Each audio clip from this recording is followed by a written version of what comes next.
Hi all, this is our weekly preview video for February 7th through 11th. And we're going to be continuing to do a lot of the same things we're doing where students are working on their literature project for the personal book they're reading, and they're still working on the interpret and analyze packet to prepare them to do their own research projects later this month and into March. So just a couple of quick overviews.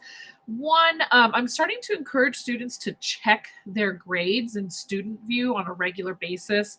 This is something that as they go into high school, successful students check their grades. Because you never know if you think you've submitted something and you haven't, or it's just good to check.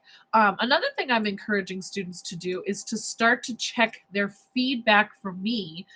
Remember, I generally do not grade in Google Classroom, but I will provide feedback if they submit something through there.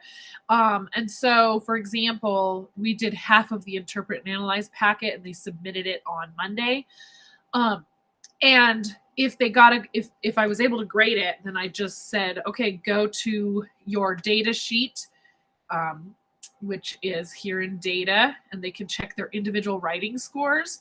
So I said, go check your individual writing scores. That means I graded it. But if it says see me, or this has not been spell checked or revised, please revise, they might never realize they don't have a grade for something they thought they turned in if they don't check Student View and never check their comments.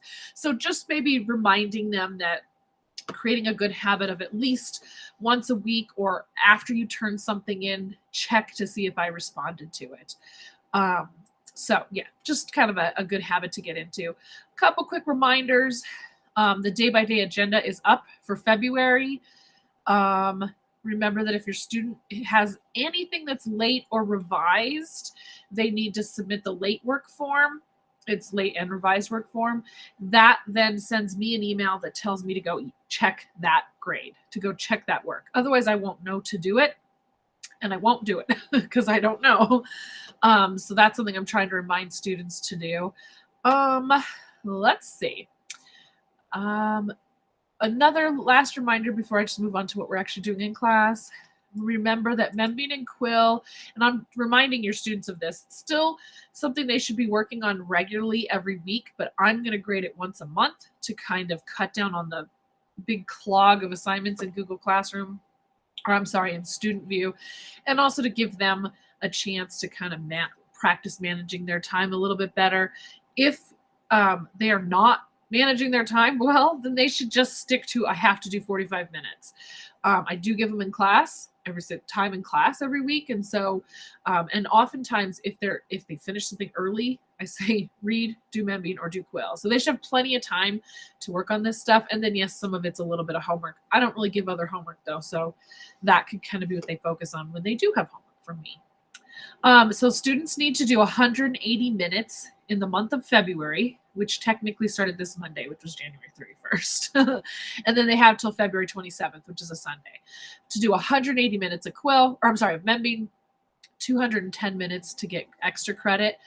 They need to pass 8 lessons of Quill by the 27th of February, or 14 for extra credit. I have talked to every class about this. Will be the second month we're doing this, and I think students are starting to get the hang of it. So on Monday and Tuesday and Wednesday, students will be continuing to work in their interpret and analyze packet, which they're doing really well in, and they're getting a really they're really getting the hang of it. So I'm impressed with them. So basically we are working with multiple sources around the same topic, and we're interpreting those, analyzing them, and then writing about them, which is sort of like a research paper, which they'll be doing on their own in a couple of weeks. The reason we do this is because I have found through my eons and eons of teaching that if I just say, okay, have fun, go research something, especially 6th graders, they're just not prepared for that. Go do what? Where do I go? So that's something I can teach them. But if I haven't taught them how to then compile all that information, they're lost, and I'm setting them up for failure, which I definitely don't want to do. So that's why we're practicing this. So I've chosen this topic, and we're reading it or viewing it or listening to it and discussing it, analyzing it, writing questions about it, answering questions about it, and then writing about it. So slides 9 through 12 are all each one is a different source on the same topic. We might be skipping slide 12. So if you're that parent who's like actually getting into the document and checking everything, we might skip slide 12 this round. So if it's blank, email me if you have a question, but yeah, we might do that. And then 13 and 14 are where your students are going to compile information from those slides. So it'll be each one of these slides has 2 sources on it. We write a summary, a sub-summary, which is we say the title, we say who it's by, what they're doing, and then we give a summary. And then students write or copy and paste the 2 answers to the questions they asked. So we on the green slides, we ask questions and then they have to answer 2 of them. Well, now they're bringing those answers over here to slides 13 and 14. And we do this all in class. And I also have a video showing how to do this. So if your student's been absent, they should feel free to look at that resource. And then on slide 15, we prepare a SAC topic sentence because writing a topic sentence can be challenging, but especially when you're writing about 3 or 4 different sources. That is not something you're just born knowing how to do. And then slide 16, we actually compile it all and write a summary. Slide 17 is the rubric that I use to grade them. If you or they look in their my individual writing scores, this is the exact rubric I use to grade them. So this is just a reference. They're not going to do anything on here. Okay, so that's Monday, Tuesday, and I believe Wednesday also. Then Thursday, we are going to continue to work on the Pride sheet. Today, Friday the 4th, we're working on the archetypes, which I talked about in last week's video.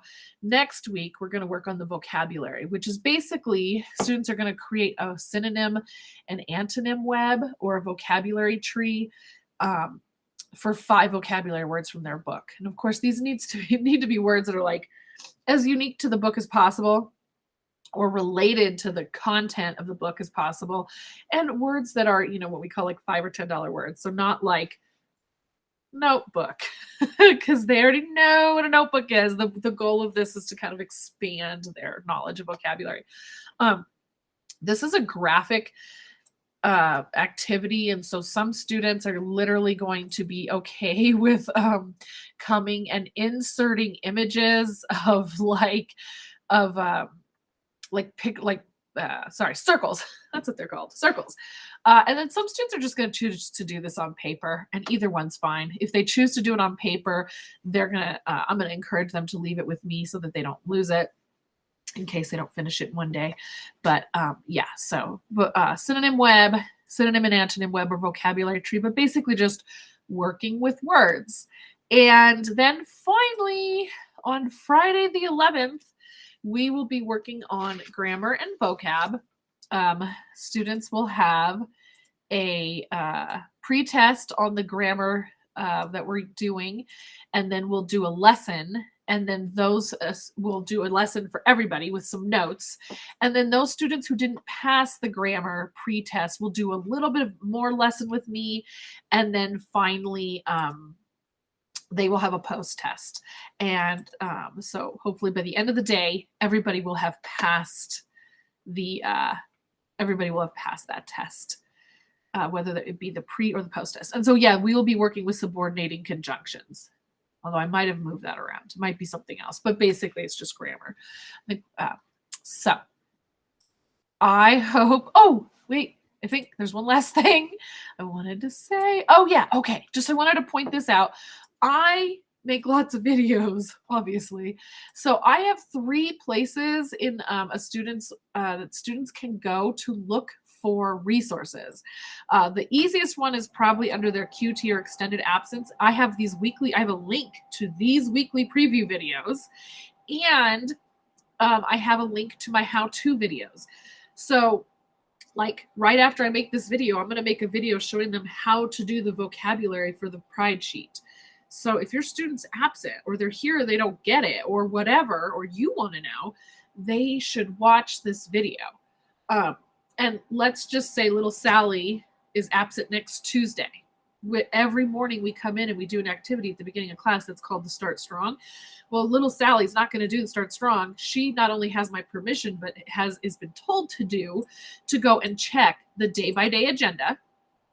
And then if she needs to, go watch any videos, right? That's her time to kind of get caught up and at least figure out what she missed and see if she can, can start the process of figuring out what she missed, see if she has any questions, something like that. So watch my videos. They're pretty funny. I think they're pretty useful. And all right. I hope everybody stays warm. Have a great day. Bye, y'all.